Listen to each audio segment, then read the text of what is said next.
Hello, fellow risk takers, and welcome to my worst investment ever. Stories of loss to keep you winning. In our community, we know that to win in investing, you must take risk, but to win big, you've got to reduce it. This episode is sponsored by A Stotts Academy, which offers online courses that help investors, aspiring professionals, business leaders, and even beginners to improve the finances of their lives and their businesses. Go to myworstinvestmentever.com right now to claim your discount on the course that excites you the most. Fellow risk takers, this is your worst podcast host, Andrew Stotts, and I'm here with featured guest Kathleen Ann. Kathleen, are you ready to rock? I'm ready and willing. Let's go. Let's do it. Well, I'm going to introduce you to the audience. Kathleen Ann is a corporate escapee, and she's known as the money and marketing champion for heart-centered women entrepreneurs and enlightened men. She is the founder of Power Up Your Marketing and holds multiple money and marketing coach certifications. Kathleen works with service-based women business owners to help them create and grow financially successful businesses based around their passion and unique brilliance. Her marketing expertise and insight have helped women around the world to stand out and position themselves as the experts in their field, as well as move away from charging by the hour and package and price their services instead so that they can charge what they're worth and get it. Kathleen, take a moment and fill in further tidbits about your life. Okay, and thanks so much for that introduction. Tidbits about my life. Well, I've got a lot less on the calendar than I had. I'm getting down the track a little. So I like to think that I have acquired some wisdom. And along the way that obviously included some things around business and personal growth. I have 2 adult children and I have 9 grandchildren. So I figured I did something right as a parent. There's some wisdom there. My children must have got excited about the idea of parenting. And anyway, that's a nice stage of life to be in. And also to be, having been a young mum and a youngish grandmum, that got me the time really to be able to invest time in my business, but as well as, time to play around a little. I'll tell you a story about a young mom. My mother, she got married when she was 20 to my dad, and they got married in Virginia. And there's a funny story about that because my dad was from Pittsburgh, Pennsylvania, kind of from the north, and he was down in Virginia to get the marriage started, get the marriage certificate and all that. And so her father and she and my dad went down to get the certificate. And her father had to go because the law was you needed parental approval if you're under 21. But luckily for my mom and dad, her father, who I called Pop, was there because my dad didn't have any money. And he asked to borrow $2 that it required back then in 1958 or so to get the marriage license. And so that's a funny story that we tell. My mom was just telling it the other day. And so yes, she married very young. I mean, when you think about it nowadays with people getting married at, 25, 28, 30, look at me, I'm 55 and still not married. Some say hopeless. Well, you never know. Like some people do think it would be better to be having some life before you get into having the family life and then vice versa. And really, it doesn't matter. It all comes out the same. Exactly. Well, what I always say is I skipped my first marriage. Anyways, well, now that we know a little bit about you, I'm just curious, let's just talk briefly about this concept. I mean, one of the things I find interesting about what we talked about before and also what we talked about in your bio is the idea of charging what you're worth. You mean people don't charge what they're worth? Why is that? And I think I'm guilty of that, for sure. Maybe you could just give some insight on how you help people think about that. Sure. And it's one of the things I had to learn for myself. Coming out of corporate, I had a really well-paid position. I had the corner office, the company car, and all that salary that went with it. And when I went out on my own, and that's a story on its own, I'll tell you about that in a minute. When I did that, and I actually had to charge for my services instead of just getting my monthly salary, no matter what I did, really get some bonuses because I did it well, but actually asking somebody to pay you, the individual, for the work that you deliver when you haven't had that experience, that was quite challenging. And I realized that I had some limiting beliefs around that. I really didn't believe that I could earn on my own account what I was paid for when I was an employee. And then at some point I thought, what's wrong with this picture? Why would I think that? I made millions, probably billions by now, for the companies I worked for. Why wouldn't I be worth paying myself that money? Meaning, why wouldn't I ask to be paid for that? So that was one of the things that got me thinking down that track about money mindset. And particularly for women, you know, we haven't actually had money of our own. Go back to my mum's generation. My mother worked, but her mother never worked. So women didn't even have a job, let alone an income. If they had money and they got married, that usually went with the goods and chattels. You just went along with it and you no longer had control. So there's a lot of baggage around that for women. So because we inherit all this, you know, truly the beliefs that we hold in any manner inherited. We don't usually challenge them unless something comes up and we can actually look and think, where did that come from? So it often just comes from there. And then I think, you know, with all these grandchildren, what am I sending forward? What are my grandchildren observing and hearing around money? So that's part of it. And as I say, the other part of it is just the way people are set up in the marketplace. And that's the other part of what I help people do, is get market ready. If you're not known as the specialist in your field, how can you charge top dollar? You can't. You're just a generalist and you're a commodity and you can be shopped around. And that's what happens when people ask, and how much do you charge? They often mean by the hour, because that's the way we were paid as employees, by the time. And if you are charging by the time, then I'm letting you know right now, your income is limited. You cannot earn what you're worth if you're being paid by the hour. So that's the other part. I help people structure themselves with their products and services in the marketplace as the specialist, and then streamline everything so that what they're doing is based on the outcome. And that's what people will pay for. If they've got a problem and you don't solve it, they have to find somebody else who will. And if you can be known as, if you're known as the go-to guy for that one, they'll queue up because your reputation is there, and then it gets easier and easier. And you know, too, when you get more clients, you know, praising you, it's time to raise your prices. You're even more the specialist than you were. And the better it gets, the better it gets.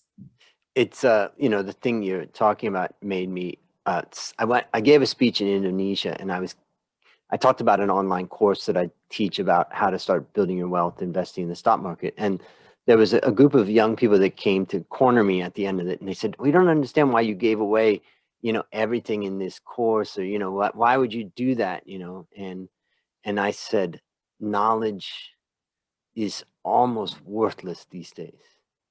I said, and they're like, what? And I said, just look at it this way. How many books are there about losing weight? So is the world skinny? No, we have an obesity epidemic.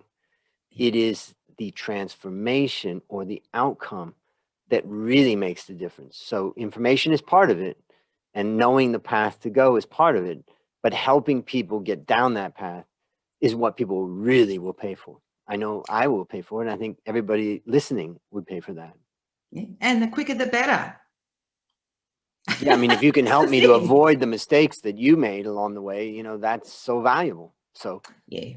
Yep. And this is the issue, isn't it?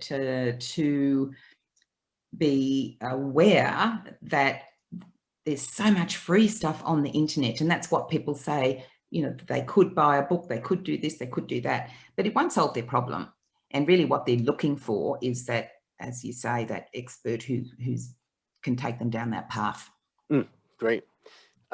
Well, I like what you have to say, and for those people that also like, make sure you go to powerupyourmarketing.com, and in there you can learn, and see some of the opportunities you can have to connect with Kathleen and try to see if her service is fit for you. So now it's time to share your worst investment ever. And since no one ever goes into their worst investment thinking it will be, tell us a bit about the circumstances leading up to it, and then tell us your story. Yeah, so obviously I've had more than one mistake in my life, but this one is applicable, I think, to what we're speaking of here. And I had been working in my corporate role. As I said, I had a really good position. I had a great career in direct response marketing, and that was really selling insurance and banking products through third-party intermediaries. So big, massive databases, and charging by credit card and ka-ching, ka-ching. It was a very lucrative thing to do at the time. And it was a long time back, and it was the first of its kind in Australia. So I was in on the ground floor, which is where I got my reputation and my experiences. And I'd had 20 years in that industry. And the most recent company I was with, I was there for 7 years. And then I got what I call the Don't Come Monday invitation. So for those who haven't had one of those, it's, time's up. We call it retrenchment here in Australia, and I think there's different names around the world. But basically I got laid off, and I was going overseas the following week, and I was very happy about not coming back to that job because I'd really lost interest in the corporate arena pretty much. And I played around Europe for about 5 weeks and came back and bought a set of golf clubs. So I played around some more, literally deciding what to do. And here came my biggest mistake. I had a nice payout in my retrenchment package. So I figured that I had such a skill and expertise and reputation and experience and everything that it made total sense that I hang out a consultant shingle and start my business consulting to exactly the same type of company that just asked me to go away. And that was like rearranging the deck chairs on the Titanic, because suddenly my income was wildly up and down. When it was up, it was great because I was getting some good gigs with some big companies like here in Australia, the Commonwealth Bank. And what happened, I needed then to resource it. I was a solopreneur. And this was the thing. I had begun to build a business of a model that I didn't want. It was a nightmare, and I didn't wake up until I was in the middle of it. So the nightmare was feast or famine income, and either working around the clock or twiddling my thumbs, waiting for the phone to ring and seeking appointments to get another gig. So what that picture did for me, and it took me a while to wake up from this nightmare. It was a recurring nightmare. And by the time I sort of came to my senses and thought, what's wrong with this picture? And that's when I really had to change what I was doing, because it obviously wasn't suiting. And for all the reasons I just said, that I was dwindling not only the payout that I'd got when I left the company, but the money I was being paid along the way only carried me so far to the next gig. So there was no leveraging. There was nothing that I could be comfortable that I had a working model, business model. So what I ended up having to do for myself was really find another model. Got it. So tell us the lessons that you learned from that. Don't do that again was one lesson. The lesson I learned was because of the choice I then made, knowing what I knew then, and knowing that I really needed a different business model. I'd been on the web and poodling along, and I clicked on a testimonial that one of the people that I was doing a program with had on his website. And it was a lady in the States. She was running a 3-day program about branding. And I thought, oh, that's That's a good idea. I need to rebrand. And part of that rebranding was refocusing to the niche that I wanted to work with and all those bigger questions. So I got excited when I read this testimonial, and my husband was just beside me somewhere, and I went, wow, this is amazing. I said, this woman's talking my talk. It sounds fantastic. And he said those 3 magic words: you should go. So I just went, wow, I ought to go. It was just one of those things. It was a bit of an epiphany, and I thought, there's something here for me. So 2 weeks later, I actually flew to the States, and I went several times because I eventually took certifications. They didn't exist when I first went, but I continued to ask, would they create them, because I wanted to use all the stuff that was working so well for me with my clients in my new niche. So over time, I added the second one about the money mindset, because that's what happened when I realized I could coach people, I could get them market ready. If they didn't get out of the driveway because they didn't believe that they were worthy or that they could excel in what they were doing, and it was all to do with mindset. So that's where the money and the marketing comes in, which is what I, as I say, I had to learn all this stuff for myself, and then went, wow, there's all these people who really need this help, and that would it's given me a lot of pleasure and joy, and I love what I do. I love the people that I get to work with and help. And if I can short circuit the journey that I took, thankful as I am, because that's what I did learn, as how to fix it for myself, but then how to help other people. Yeah, I mean, let me summarize just a couple of things that I took away from that. The first one is, I want to tell you a story about one of my businesses. My business partner, Dale, we have a coffee factory, and he basically, ran that. It's in Thailand. He was a friend from when we were in junior high, actually, in Ohio. And then he came to see me in Thailand. And then we decided to set up this business 25 years ago. And he always joked that particularly in the early days, he would get a call at the factory, and he'd pick up the phone and they'd say, "I'd like to talk to the human resource department." And he'd say, "One moment." He'd put down the phone, and then he'd pick it back up. He'd say, "This is the human resource department." And then another time someone called and he said, "I'd like to talk with the accounting department." And he said, "Oh, one moment." And he put down the phone and he picked it up and said, "Oh, this is the accounting department." And that's the reality of what we don't realize when we think about running a business. We go from a job to a business, and a business is, all of a sudden you realize that, wow, that job had a huge amount of infrastructure in place that allowed me to add that value. If I needed new people, I could call the human resource department. If I needed, more resources here or there, or it's a little bit tweaking the advertising, I go to the marketing department, but none of that exists in the small business. No. And you could send an email or a text and say, do this. So yes. It wasn't only that back resources, but even technology. And I'm trying to improve my relationship with technology, but we're not getting along as well as we ought to. Yeah, I'm just picturing sending an email to yourself. Do this. Do this. Yeah. So the second thing is that for most people, when they think of being an entrepreneur, they have big dreams. What they end up with a job. Yeah. With the risk. When you have a job at your work, you don't have the risk of the company going, and all of this coming down on you.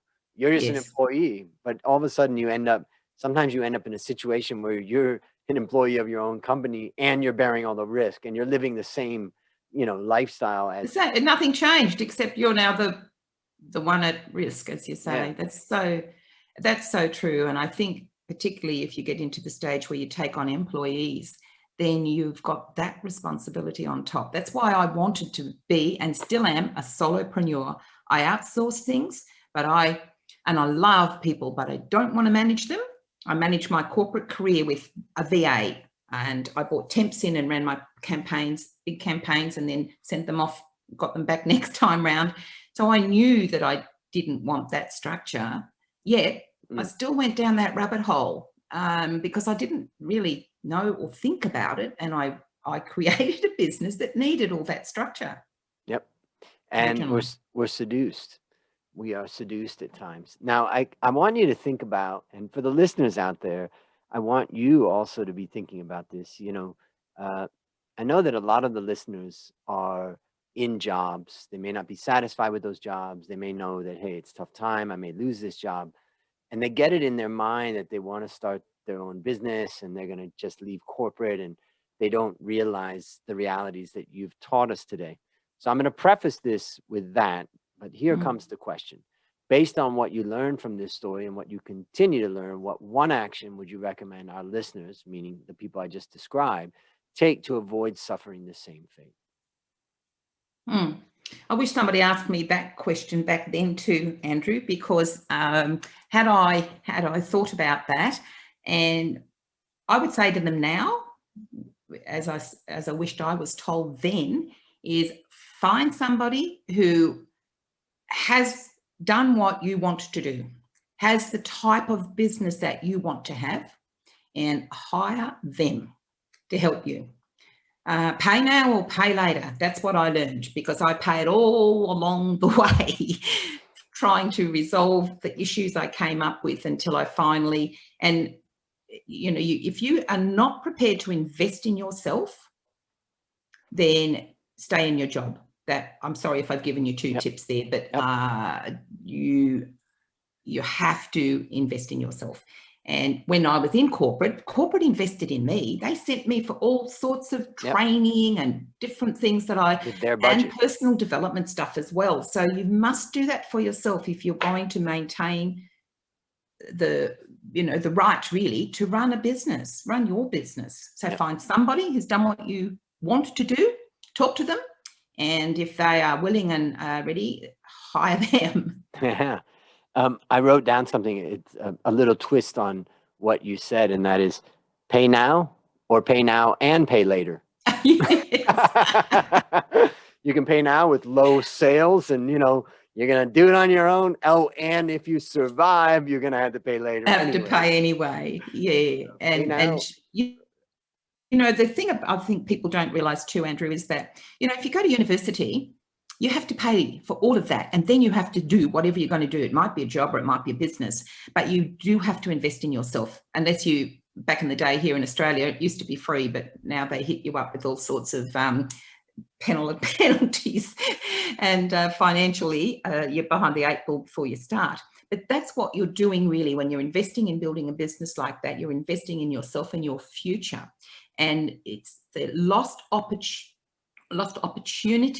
that costs the most. It's not the investment you make to do the thing the correct way. It's fiddling around in the meanwhile. And that could be years. And that could be a lot of money that never gets toted up and put down to the fact that you didn't invest up front and you didn't wise up and take advantage. Because nowadays there are a lot of people. I think back when I started 30 years ago, I don't think I had people around me then that, and in Australia particularly, coaching wasn't a known thing. Yeah, and you couldn't listen to a podcast. I mean, I think about how many podcasts I listened to, and I'm like, wow, that was valuable. I mean, we had books, obviously, in the old days. Yeah. So, yeah, there's so many resources. But podcast is where you get into, like what we're chatting now. It's very personal. There's dialogue, and we're just having a conversation. I hope it's useful to people who are listening, but that's all we're doing. We're just having a chat about what history's been and what we've learned, and hopefully it does mean that people can take something out of that, and I trust that I have done that today. Yes, I think you've done very well. So last question, what's your number one goal for the next 12 months? Oh, number one goal.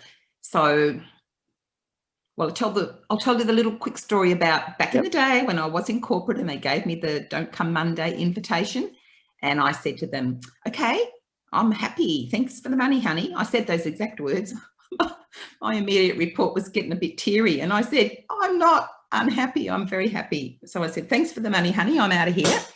And one of the things about that was, lost my train of thought. Where were we? Now I've lost mine too. Oh dear. It was about finding somebody, wasn't it? Yeah, I'm trying to remember now. Man, now we're both.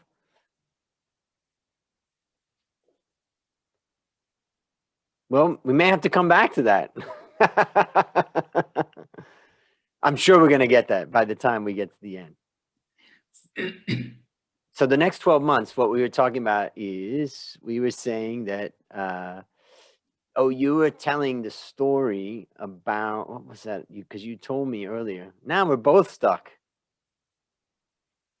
Well, why don't we do this? We'll close out the show and then we'll come back to that. And I think we're going to be able to remember it. So, listeners, there you have it. Another story of loss to keep you winning. Remember to go to myworstinvestmentever.com to claim your discount on the course that excites you the most. As we conclude, Kathleen, I want to thank you again for coming on the show. And on behalf of A Stotts Academy, I hereby award you alumni status for turning your worst investment ever into your best teaching moment. Do you have any parting words for the audience? Good luck with your endeavors. Absolutely. And that's a wrap on another great story to help us create, grow, and most importantly, protect our wealth. Fellow risk takers, this is your worst podcast host, Andrew Stott, saying, I'll see you on the upside. All right, last question. What's your number one goal for the next 12 months? Okay, so I'm already underway with my number one goal because I decided to take my own advice, actually. And it was the advice that I gave the company back 30 years back when they gave me the Don't Come Monday invitation. And it was, I said to them, well, okay, great. I'm really happy to be going. So don't worry. I said to my direct report, thanks for the money, honey. I'm out of here. And I said to him, I think, though, that you should have somebody come and ask me what I know, because when I leave, it leaves with me. And I think it would be a great idea if I passed it on. And nobody came.